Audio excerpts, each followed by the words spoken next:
Hi friends, దీన్ని oats choco pudding అంటారు. ఇది చాలా హెల్దీ, అంటే పిల్లలు పెద్దలు కూడా తినొచ్చు.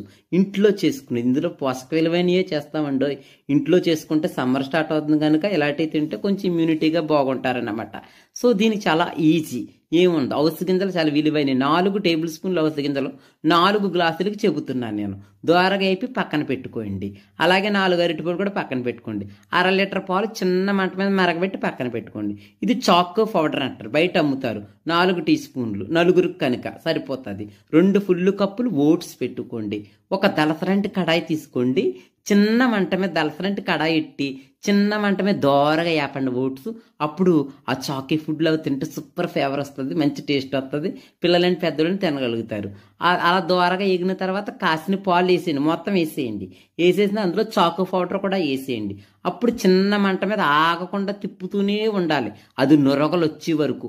నురగలు వచ్చిన తర్వాత బంద్ చేసేయండి. ఒక 2-3 మినిట్స్ అలా పక్కన పెట్టండి. బంద్ చేసిన తర్వాత నురగలు బంద్ చేసిన తర్వాత అప్పుడు అందులోను అలా చిక్కగా దగ్గరగా వద్దనమాట. అప్పుడు అందులో ఏం చేయాలంటే మనం వేపుకున్న అవిసె గింజలు వేసేసుకోవాలి. వెనిల్లా ఫ్లేవర్ బయట అమ్ముతారు, 1 స్పూన్ వేసుకోవాలి. 2 టీ స్పూన్లు తేనె వేయండి. 4 వేసుకున్న పర్లేదు, పంచదార మీ చాయిస్, వేసుకోకపోతేనే మంచిది, బాగుంటుంది. సో ఇలా చేసి పిల్లలు పెట్టండి. పైన బనానా ముక్కలు వేసేసేయండి, సూపర్ ఉంటుంది. నచ్చితే లేకుండా 10 ఫాలో అవ్వండి.